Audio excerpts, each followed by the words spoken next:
بسم اللہ الرحمن الرحیم۔ سب سے پہلے میں میڈیا کے دوستوں کی آمد کا شکریہ ادا کرتا ہوں۔ ہمارے رپورٹرز بھائی، اسی طرح کیمرہ مین حضرات،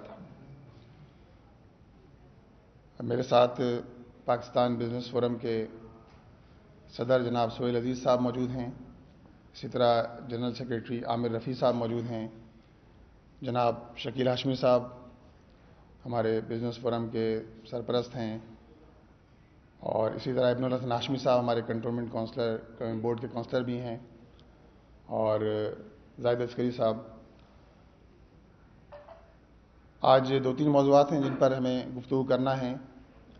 سن 2024 کا اختتام ہوا، ہم سن 2025 میں موجود ہیں، اور سن 2025 میں جس طرح سن 2024 میں ہم نے دیکھا کہ اسرائیل نے فلسطین اور بالخصوص غزہ پر جس طرح جارحیت کا ارتکاب کیا ہے، اور پچھلے پورے سال سن 2024 اور کم و بیش 450 دنوں سے زائد گزر گیا ہے، نسل کشی، جینوسائیڈ کا ایک کھیل جاری ہے۔ ارض فلسطین جو انبیاء کی سرزمین ہے، جہاں مسلمانوں کا قبلہ اول ہے،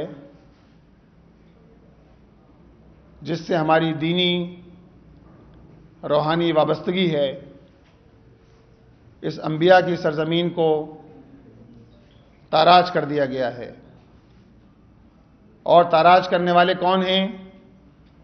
وہ لوگ ہیں جو قابض ہیں اس سرزمین پر، جنہوں نے ایک سازش کے تحت، برطانیہ کی سازش، مغربی ممالک کی سازش، اور ان سب کا سرخیل امریکہ، اس کی سازش کے نتیجے میں پہلے اسرائیل کا قیام ممکن بنایا، پوری دنیا سے یہودیوں کو لا کر وہاں بسایا گیا، اور اب پچھلے 1.5 سال سے تواتر کے ساتھ خونی کھیل جاری ہے، جس میں 46,000 سے زائد لوگ شہید ہوئے ہیں، 1 لاکھ سے زائد افراد زخمی ہیں، اور یہ وہ فگرز ہیں جو رپورٹ کی جاتی ہیں، جبکہ غزہ کی آبادی جو 2.5 ملین نفوس پر مشتمل ہے، وہ پوری آبادی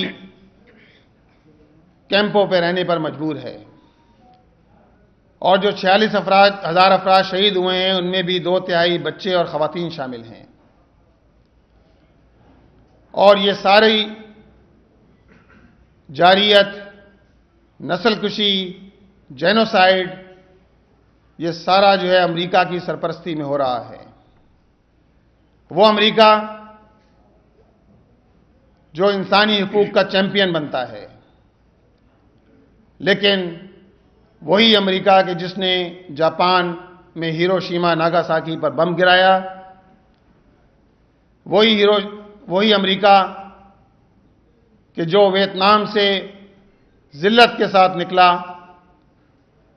جس نے افغانستان کو تاراج کیا، جس نے برطانیہ کے ساتھ مل کر عراق میں chemical weapon of mass destruction کا پہلے شور کیا، اور اس کے بعد عراق کے اندر چڑھائی کی، اور پھر شام کو بیٹل گراؤنڈ بنا دیا گیا۔ یہ سارا کھیل انسانی حقوق کے اس چیمپئن کے ہاتھوں جو ہے وہ انجام دیا جا رہا ہے۔ اسرائیل کی ایک طرف مالی امداد کی جا رہی ہے، اربوں روپے سے مالی امداد کی جا رہی ہے، دوسری جانب اسے اسلحہ مہیا کیا جا رہا ہے، اور اس سارے عمل کے اندر مسلم دنیا کے حکمرانوں پر موت کا سناٹا طاری ہے۔ جو کام مسلم دنیا کے حکمرانوں کو کرنا تھا، یہاں کے سپہ سالاروں کو کرنا تھا مسلم دنیا کے، ایک طرف بلکتے بچے ہیں، مساجد شہید کر دی گئی ہیں، کیمپوں پہ بمباری کی جا رہی ہے۔ ابھی 3 دن پہلے جو ایک آخری اسپتال بچا تھا، اس اسپتال پر بھی بمباری کر کے اس کو جلا کر راکھ کر دیا گیا۔ اور تو اور کیمپوں میں بھی لوگوں کو نہیں چھوڑا جا رہا، سارے تعلیمی ادارے تباہ کر دیے گئے ہیں، اسپتال بمباری کا نشانہ بن گئے ہیں۔ اور انہی حالات میں فلسطین کے، غزہ کے مسلمان زندگی بسر کر رہے ہیں، لیکن اللہ پر بھروسے، ایمان کی بدولت صبر اور استقامت سے ڈٹے ہوئے ہیں۔ کوئی یہ سوچ بھی نہیں سکتا تھا کہ 15 مہینے تک جس طرح انہوں نے پامردی کا مظاہرہ کیا ہے، اپنی ایمانی قوت کا ثبوت دیا ہے، یہ کوئی نہیں سوچ سکتا تھا۔ اور اس میں انہوں نے، ان کے رہنما اسماعیل ہانیہ کی شہادت ہوئی، اور اسی طرح یہ شہادتوں کا سلسلہ جاری ہے۔ لیکن اس وقت کی ضرورت یہ ہے کہ امت مسلمہ بیدار ہو، اس کے حکمران اور بالخصوص OIC جو صرف زبانی جمع خرچ کرتی ہے، وہ کوئی سٹیپ اٹھائے، کوئی قدم اٹھائے۔ مسلم دنیا کے یہ حکمران سر جوڑ کر بیٹھیں، بالخصوص پاکستان کہ جس کا اہم کردار ہے، پوری دنیا کے مسلم ممالک میں بالخصوص پاکستان کا اہم کردار ہے۔ پاکستان ایٹمی طاقت ہے، پاکستان قدم آگے بڑھائے، مسلم دنیا کے حکمرانوں کو جمع کرے اور فلسطین کے لیے سیاسی، سفارتی اور اس سے آگے بڑھ کر ان لوگوں کے تحفظ کے لیے، قبلہ اول کے تحفظ کے لیے اپنا کردار ادا کرے۔ یہ وقت کی ضرورت ہے۔ اور یہاں سوال تو یہ بھی بنتا ہے کہ ایک طرف OIC کا جو حال ہے وہ ہم سب کے سامنے ہے، لیکن دوسری جانب اقوام متحدہ کہ جس کی ہر قرارداد کو امریکہ نے ویٹو کر دیا۔ کیسی جعلی ڈیموکریسی ہے، جعلی جمہوریت ہے کہ ایک طرف 150-200 ممالک ہوں اور کوئی ایک ملک کھڑا ہو کر قرارداد کو ویٹو کر دے، یا ان 5 ممالک میں سے کوئی ایک ملک اٹھے اور قرارداد کو ویٹو کر دے۔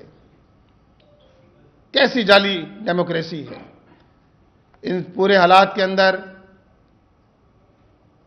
امت مسلمہ کا فرض یہ ہے کہ اپنے مظلوم بھائیوں کے حق میں آواز بلند کریں۔ ہم کچھ اور نہیں کر سکتے، کم از کم یہ تو کر سکتے ہیں کہ اپنے ان مظلوم بھائیوں کے لیے نکل کر کھڑے ہوں، تاکہ کل اللہ کے حضور تو جواب دے سکیں، اللہ کے حضور تو یہ کہہ سکیں کہ تیری امت پر برا وقت ہم کھڑے تھے، قبلہ اول اس پر فوج کشی ہو رہی تھی، ہم کھڑے تھے، ہم آواز بلند کر رہے تھے۔ یہ عرب اور عجم کا مسئلہ نہیں ہے، یہ تو پوری امت کا مسئلہ ہے۔ فلسطین تو انبیاء کی سرزمین ہے۔ الحمدللہ جماعت اسلامی نے اپنی استطاعت بھر، ہم نے پورے پاکستان میں اہل فلسطین کے حق میں آواز بلند کرنے کی اپنی تئیں کوشش کی ہے۔ یہ ہماری حقیر سی کوشش ہے، اور ہم یہ سمجھتے ہیں کہ یہ ہمارا فرض ہے بحیثیت امت مسلمہ۔ آج سے 3 دن پہلے اسلام آباد میں ایک بہت بڑا ملین مارچ ہوا، اس سے امیر جماعت اسلامی پاکستان نے خطاب کیا، اور انشاءاللہ جماعت اسلامی کراچی نے یہ بات طے کی ہے کہ 12 جنوری بروز اتوار 3 بجے سی ویو پر ایک عظیم الشان غزہ مارچ کا انعقاد کیا جائے گا، اور انشاءاللہ ہم اپنے مظلوم فلسطینی بھائیوں کے حق میں آواز بلند کرتے رہیں گے۔ اور اس مارچ کے لیے، غزہ مارچ کے حوالے سے میں دعوت دیتا ہوں اہل کراچی کو، فیملیز کو، نوجوانوں کو کہ وہ نکلیں، اپنے مظلوم بھائیوں کے حق کے لیے آواز بلند کریں۔ انشاءاللہ تعالی آپ کا نکلنا آپ کا کھڑا ہونا، اپنے مظلوم بھائیوں کے حق میں آواز بلند کرنا اللہ کے یہاں سرخروئی کا باعث ثابت ہوگا۔ لہذا 12 جنوری بروز اتوار 3 بجے سی یو پر بڑی تعداد میں نکل کر جمع ہو کر یہ پیغام پوری دنیا کو پہنچانا ہے۔ جہاں ایک طرف فلسطین کے ان مظلوم بھائیوں کے ساتھ اظہار یکجہتی کے لیے ہمارے یہ سرگرمیاں جاری ہیں، وہیں گزشتہ سال پاکستان بزنس فورم کے پلیٹ فارم سے ایکسپو میں میرا برانڈ پاکستان کا ایک بہت بڑا ایونٹ منعقد کیا گیا تھا سن 2024 میں، اور اس سال بھی انشاءاللہ تعالی 18-19 جنوری کو میرا برانڈ پاکستان ایکسپو کا انعقاد کیا جا رہا ہے۔ اور اس میرا برانڈ پاکستان ایکسپو کے انعقاد کا مقصد بھی یہی ہے، اس کا کانسیپٹ بھی یہی ہے کہ ہم ایک طرف پاکستانی مصنوعات کو پروموٹ کریں اور دوسری جانب وہ ساری مصنوعات کہ جن مصنوعات کا پیسہ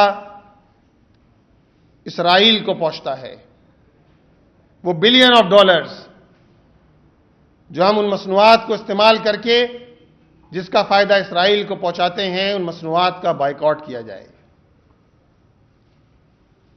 اور اس کے متبادل یہ میرا پاکستان برانڈ ہم نے پچھلے سال بھی منعقد کیا، انشاءاللہ تعالی 18 جنوری کو اس کا آغاز ہوگا، 19 جنوری تک یہ جاری رہے گی، اور حافظ نعیم الرحمان صاحب اس کا افتتاح کریں گے۔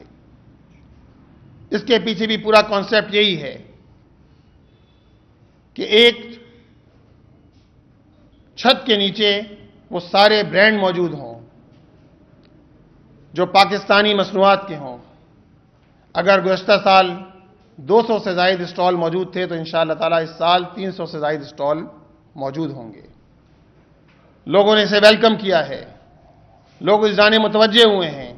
اس کے نتیجے میں جہاں ایک طرف پاکستانی مصنوعات آگے بڑھیں گی، وہیں دوسری جانب اس سے حاصل ہونے والی جو رقم ہے وہ غزہ کے مظلوم مسلمانوں پر انشاءاللہ تعالی اس کی امداد، اس کی پروسیڈنگز انشاءاللہ تعالی ان کو پہنچائی جائیں گی۔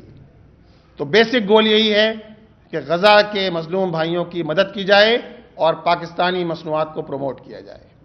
تو میں امید کرتا ہوں کہ انشاءاللہ تعالی 18 جنوری کو شروع ہونے والی اس ایکسپو میں بڑی تعداد میں اہل کراچی اپنی فیملیز کے ساتھ شریک ہوں گے، اور نہ صرف پاکستانی مصنوعات کو پروموٹ کیا جائے گا بلکہ اس کے ساتھ ساتھ غزہ کے مظلوم بھائیوں کے ساتھ انشاءاللہ تعالی امداد کے لیے بھی یہ کارآمد ثابت ہوگی۔ 2-3 چیزیں اور ہیں جس کا تذکرہ کرنا ضروری ہے۔ 2024 مکمل ہوا ہے اور 2025 کا آغاز ہے۔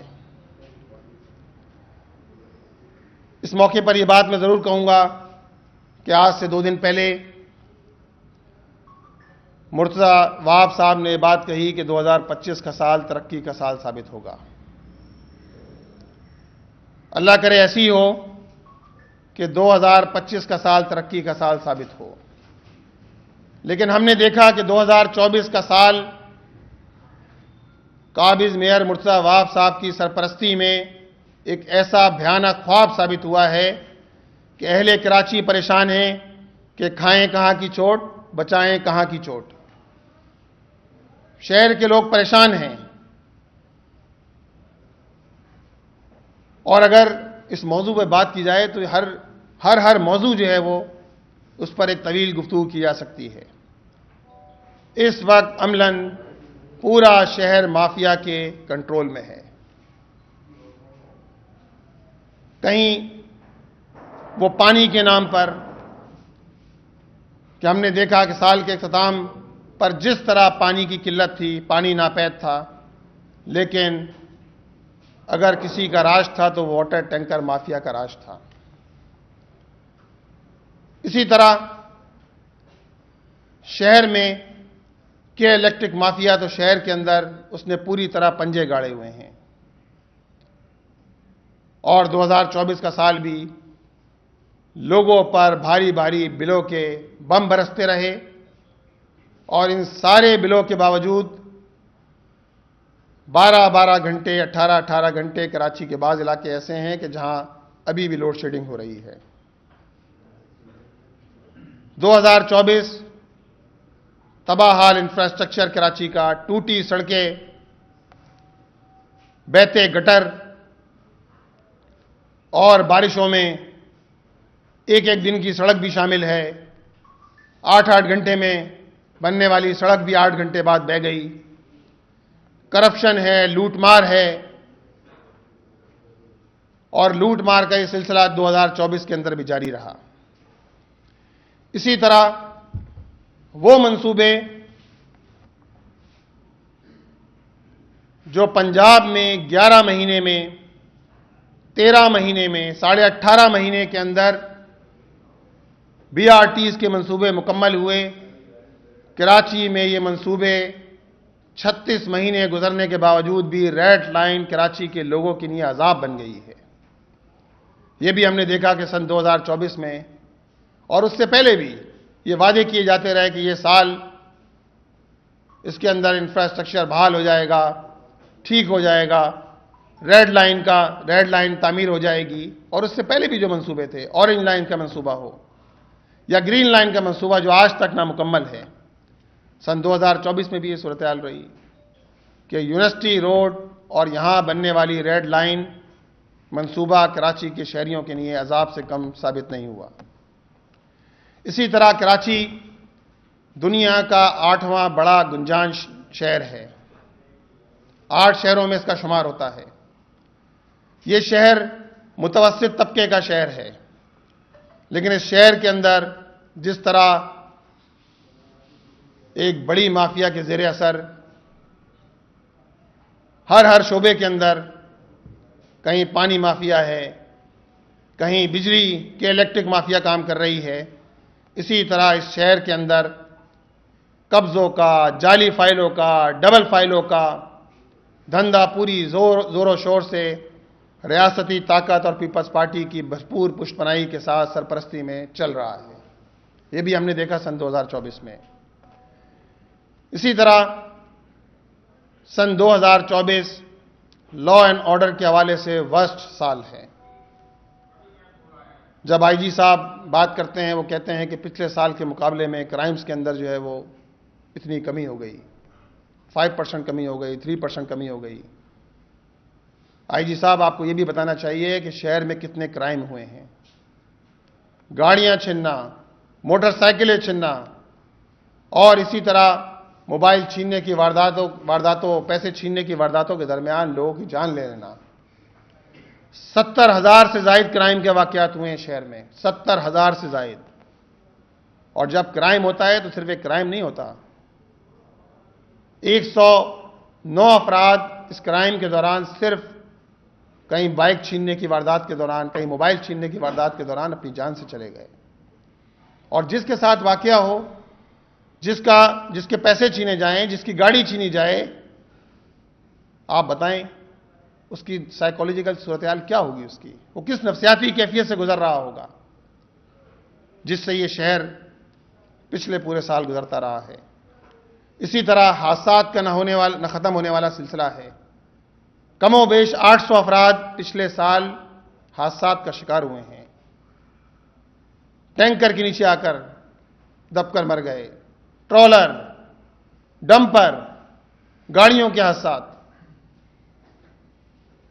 اور تو اور اس سب کے باوجود جس طرح پیپلز پارٹی کی صوبے پر برسر اقتدار 16 سال سے مسلسل برسر اقتدار حکومت نے تعلیم کے ساتھ کھلواڑ کیا ہے، تعلیمی نسل کشی کی ہے، چاہے وہ MD کیٹ کے نام پر ہو، چاہے وہ نتائج کے نام پر ہو۔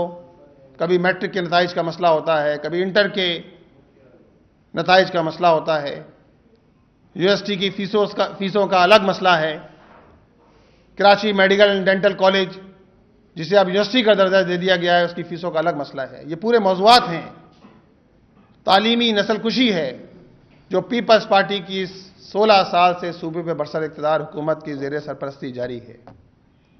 یہ اور اس طرح کے دیگر موضوعات ہیں، انشاءاللہ تعالیٰ کسی موقع پر ان سارے موضوعات پر الگ الگ تفصیلی گفتگو بھی کریں گے، اعداد و شمار کی روشنی میں کریں گے انشاءاللہ تعالیٰ۔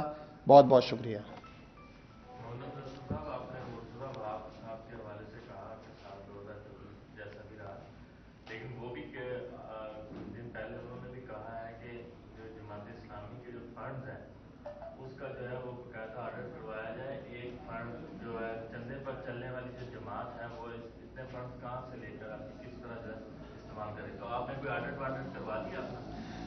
دیکھیے، مرتضی وہاب صاحب سے جب ہم بات کرتے ہیں کہ شہر کراچی میں لوٹ مار کا حساب دیا جائے، اس میں جو پیپلز پارٹی کی سرپرستی میں اور پورا ایک نیٹ ورک ہے اب تو، اور سسٹم ایسا ہے کہ جو اسلام آباد میں بھی موجود ہے، صدر مملکت کی صورت میں بھی ماشاءاللہ موجود ہے۔ جو سسٹم پہلے یہاں تھا وہ اسلام آباد میں بھی جا کے بیٹھ گیا ہے۔ صوبے میں تو میں نے آپ کو بتا دیا، اسی طرح کراچی میں بلدیہ پر بھی ماشاءاللہ قابض ہیں۔ تو اس طرح کی باتیں پھر وہ کرنا شروع کر دیتے ہیں۔ جماعت اسلامی کا ایک پورا نظام موجود ہے الحمدللہ۔ ہمارا ہر سال آڈٹ ہوتا ہے، اور آڈٹ ہمارا ایگزیکٹو کونسل میں پیش ہوتا ہے جماعت اسلامی کی۔ دوسری بات یہ ہے کہ جماعت اسلامی کا ہر کارکن اپنی جیب سے پیسہ دیتا ہے، اعانت دیتا ہے، معاونت کرتا ہے، اور خوشی کے ساتھ کرتا ہے، اور اس میں رقم کی کوئی قید نہیں ہوتی ہے۔ وہ 50 روپے بھی ہو سکتی ہے، اور وہ 5,000 اور 50,000 روپے بھی ہو سکتی ہے۔ الحمدللہ جماعت اسلامی کا یہ نظام ہے جس پہ جماعت اسلامی کا پورا یہ جو ہمارا نظام ہوتا ہے، ہماری سرگرمیاں ہوتی ہیں، اسی طرح چل رہی ہوتی ہیں۔ تو مرتضی وہاب صاحب، آپ فکر کیجئے اپنے اس پورے کردار کی جو آپ کردار ادا کر رہے ہیں۔ آپ جو ہے وہ 19 جون کو آپ نے حلف اٹھایا ہے، 1.5 سال ہو چکا ہے، اور اس سے پہلے 16 مہینے آپ ایڈمنسٹریٹر رہے ہیں، اور اس پورے عرصے کے دوران بھی، اور اب تو آپ ماشاءاللہ بلاول صاحب کے قانونی مشیر بھی ہیں، آپ اسلام آباد میں بھی آپ خاصا وقت گزار کر آئے ہیں۔ سندھ ہاؤس بھی آپ نے دیکھا ہوگا کس طرح سندھ ہاؤس میں دھندا چلتا رہا، کس طرح پیسوں کی بندر بانٹ ہوتی رہی PDM 1 PDM 2 کے دوران۔ تو آپ اس کی فکر کیجئے، اور خدا را شہر کراچی اور اسی طرح صوبہ سندھ کی جو جس طرح پیپلز پارٹی نے صوبہ سندھ کا حال کیا ہے، پورے صوبے کا حال کیا ہے، کیا کراچی، کیا لڑکانہ، کیا نواب شاہ، ہر جگہ کی ایک ہی کیفیت ہے۔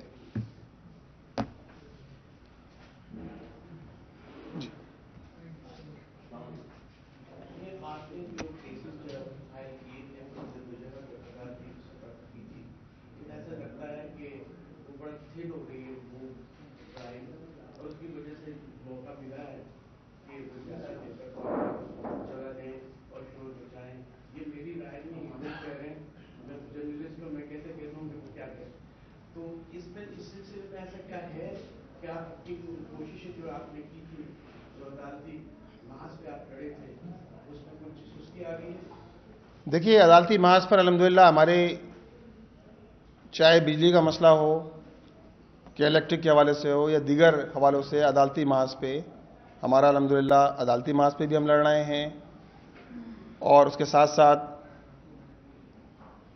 عوام کو ساتھ ملا کر دھرنے دینا ہو، احتجاج کرنا ہو، گلی محلے میں آواز بلند کرنا ہو، اور پوری حق دو کراچی جو ہماری تحریک ہے وہ تحریک بھی جاری ہے۔ تو ہم تو ہر محاذ پر الحمدللہ فائٹ کر رہے ہیں، چاہے وہ فارم 47 کی پیداوار یا حکمران ہو، ان کے خلاف عدالت جانا ہو، ان کے خلاف ٹریبونلز میں جانا ہو، یا پھر فارم 13 جن پر بلدیاتی انتخابات کے دوران فارم 11 پہلے جو دیا جاتا ہے پولنگ ایجنٹس کو، اور اس کے بعد فارم 13 کے اندر جو تبدیلی کی گئی، اس کے خلاف بھی الحمدللہ ہم اس وقت 14 کیسز ہمارے ٹریبونلز میں چل رہے ہیں، جس کو ہم پوری طرح پرسو کرتے ہیں۔ اور اسی طرح جو عام انتخابات کے موقع پر فارم 47 کے بنا کر جہاندلی کی گئی، اس کے حوالے سے بھی ہم عدالتوں کے اندر موجود ہیں، کہ الیکٹرک کے حوالے سے عدالتوں کے اندر موجود ہیں۔ اسی طرح پیپلز پارٹی نے جس طرح کراچی کے مختلف جو ہے وہ چیزوں کے حوالے سے انہوں نے ڈاکہ ڈالا ہے، مسائل پیدا کیے ہیں، ان تمام حوالوں سے الحمدللہ قانون جنگ بھی لڑ رہے ہیں، عوام کے درمیان بھی موجود ہیں، اور حق دو کراچی تحریک بھی جاری ہے۔ بہت شکریہ۔